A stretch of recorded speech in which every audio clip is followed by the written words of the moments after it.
बिहार विधानसभा चुनाव के नतीजे आने के 5 दिन बाद नीतीश कुमार को एनडीए विधायक दल का नेता चुना गया और अब 20 नवंबर से नीतीश कुमार की सीएम पद की नई पारी की शुरुआत हो रही है। और अब एक बार फिर सीएम पद की शपथ लेने के बाद नीतीश कुमार भारत के ऐसे पहले नेता बन गए हैं जिन्होंने 10वीं बार सीएम पद की शपथ ली है। वैसे जब 28 जनवरी 2024 को नीतीश कुमार ने पहले सीएम पद से इस्तीफा दिया और फिर नए सीएम की शपथ ली थी, तब भी वो सबसे ज्यादा बार सीएम पद की शपथ लेने वाले नेता थे। लेकिन इस बार चुनाव नतीजे और शपथ ग्रहण के बीच कई सवाल उठते रहे हैं। पहले तो यही चर्चा शुरू हो गई कि बीजेपी नीतीश कुमार को सीएम ही नहीं बनाएगी बल्कि जोड़ तोड़कर अपना सीएम बना लेगी। और जब 14 नवंबर को चुनाव के नतीजे आए और उसके बाद भी एनडीए विधायक दल की बैठक बार बार टाली गई तो जेडीयू को भी खतरा दिखाई देने लगा कि कहीं बीजेपी कोई बड़ा खेल करने वाली तो नहीं है।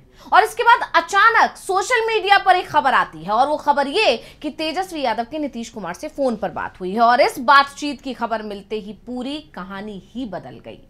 एनडीए विधायक दल की बैठक कब होगी ये तय होने से पहले नीतीश के शपथ ग्रहण की तारीख तय कर दी जाती है।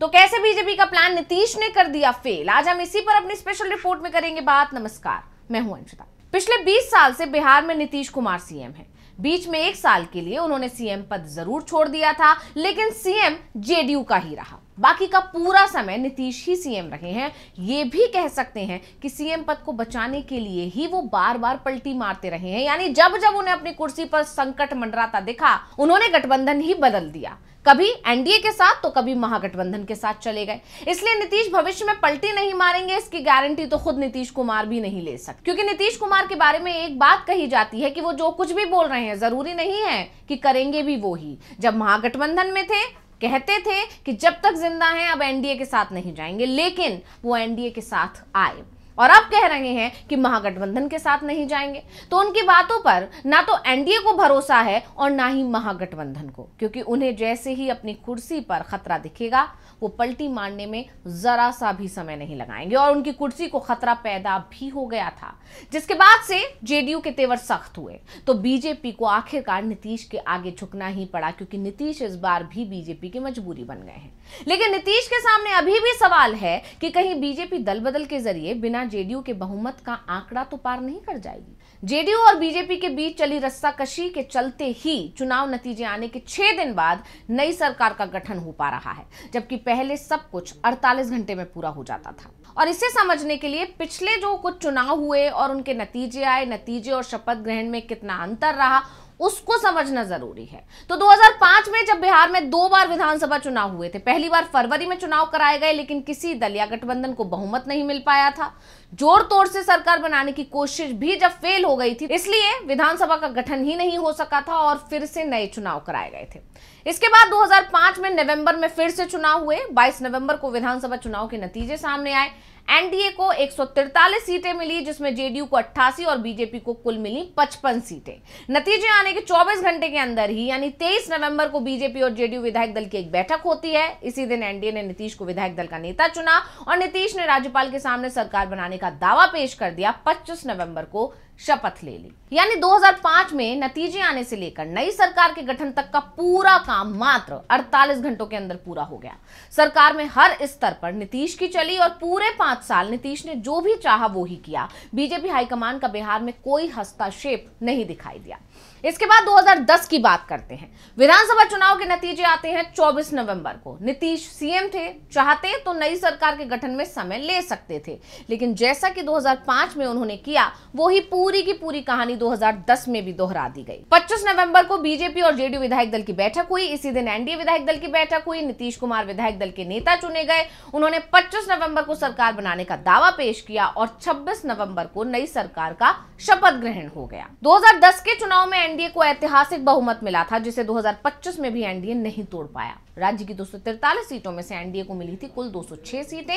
इस बार भी नीतीश कुमार ने बिना किसी दबाव के सरकार चलाई, लेकिन 2013 में जैसे ही बीजेपी ने 2014 के लोकसभा चुनाव के लिए पीएम पद के लिए नरेंद्र मोदी के नाम का ऐलान किया, नीतीश ने एनडीए छोड़ दिया। इसके बाद 2015 में बिहार में विधानसभा चुनाव हुए, जिसमें नीतीश कुमार महागठबंधन में रहकर लड़े। नया गठबंधन था, इसलिए चुनाव नतीजे आने और नई सरकार के गठन में थोड़ा ज्यादा समय लगा, लेकिन सरकार पर दबदबा नीतीश कुमार का ही बना रहा। पहली बार नीतीश अगर मजबूर दिखे तो 2020 में दिखे, क्योंकि 2020 के विधानसभा चुनाव के नतीजे 10 नवंबर को आए। जेडीयू को सिर्फ 43 सीटें मिली, यानी जेडीयू बहुत ज्यादा कमजोर हो गई। बीजेपी एनडीए में सबसे बड़ी पार्टी बनी, उसे 74 सीटें मिली। 8 सीटें 2 और सहयोगी दल हम को 4 और वीआईपी को 4 सीट मिली। 2020 में जेडीयू कमजोर हुई तो सरकार गठन में परेशानी खड़ी हो गई। यहां तक कि नाराज नीतीश ने बीजेपी से यह कह दिया कि अपना सीएम बना ले, लेकिन चुनाव में एनडीए ने नीतीश को सीएम उम्मीदवार घोषित किया था, इसलिए नीतीश को सीएम बनाया गया। लेकिन इस टकराव के चलते चुनाव नतीजे आने के 5 दिन बाद 15 नवंबर 2020 को एनडीए विधायक दल की एक बैठक हुई और 16 नवंबर को नई सरकार बनी।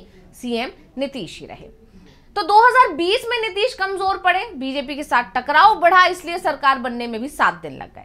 इस टकराव का नतीजा बीजेपी को 1.5 साल बाद दिखा, जब नीतीश पलटी मारकर महागठबंधन में चले गए 2022 में, और फिर 2 साल महागठबंधन में रुकने के बाद 2024 में सीएम पद के लिए फिर से एनडीए में लौट आए। अब 2025 की बात करें तो एनडीए को 202 सीट मिली है, जिसमें जेडीयू की 85 है, बीजेपी की 89 है, एलजेपीआर की 19 है, हमको 5 और आरएलएम को 4 सीटें शामिल हैं। जेडीयू एक बार फिर मजबूत होकर सामने आई है, बिल्कुल 2010 की तरह और उससे पहले की तरह, और इस बार नीतीश के तेवर एक बार फिर से 1 दशक पुराने वाले दिखने लगे हैं। बीजेपी की तरफ से कोशिश की गई नीतीश पर दबाव बनाने की, सीएम पद को लेकर लंबी खींचतान चली, और यही कारण है कि 14 नवंबर को नतीजे आने के बाद एनडीए विधायक दल की बैठक 19 नवंबर को हो पाई। इस टकराव में जीत नीतीश की हुई। जैसे 2020 में उन्होंने बीजेपी को सीएम पद से दूर कर दिया था, वैसे ही इस बार भी सीएम पद उन्होंने ही अपने पाले में किया। लेकिन ये भी चर्चाएं शुरू हो गई कि नीतीश सरकार पर पहले ही दिन से संकट के बादल दिख रहे हैं, क्योंकि बीजेपी तोड़फोड़ कर अपनी सरकार बना सकती है, जिसके चलते नीतीश की पलटी मारने की खबरें भी शुरू हो गई हैं। अब नीतीश कुमार के बारे में एक बात और कही जाती है कि पहले उनकी कुर्सी संकट में दिखी तो वो तुरंत ही पलटी मार जाते हैं, और दूसरा ये कि वो दबाव में काम नहीं कर पाते। और बीजेपी की तरफ से उन पर जिस तरह से दबाव बनाया जा रहा है, उसके बाद ये सवाल उठ रहे हैं कि क्या नीतीश कुमार फिर से पलटी मारने की तैयारी कर रहे हैं, क्योंकि चुनाव नतीजे आने के बाद उनका ये बयान किसी ने नहीं सुना है कि वो अब एनडीए के साथ ही बने रहेंगे, इधर उधर कहीं नहीं जाएंगे, महागठबंधन में बिल्कुल नहीं जाएंगे। तो स्पेशल रिपोर्ट आपको कैसी लगी हमें कमेंट करके अपनी राय जरूर दीजिएगा। इसी के साथ मुझे दीजिए इजाजत। देखते रहिए डीबी लाइव। नमस्कार। हमारे चैनल से जुड़े रहने के लिए YouTube पर टाइप करें डीबी लाइव, सब्सक्राइब बटन को क्लिक करें और बेल आइकन को दबाना न भूलें, ताकि खबरें आप तक पहुंचती रहें। देखते रहिए डीबी लाइव, क्योंकि यहाँ हैं खबरें लगातार। हमारे चैनल से जुड़े रहने के लिए YouTube पर टाइप करें डीबी लाइव, सब्सक्राइब बटन को क्लिक करें और बेल आइकन को दबाना न भूलें, ताकि खबरें आप तक पहुंचती रहें। देखते रहिए डीबी लाइव, क्योंकि यहाँ हैं खबरें लगातार।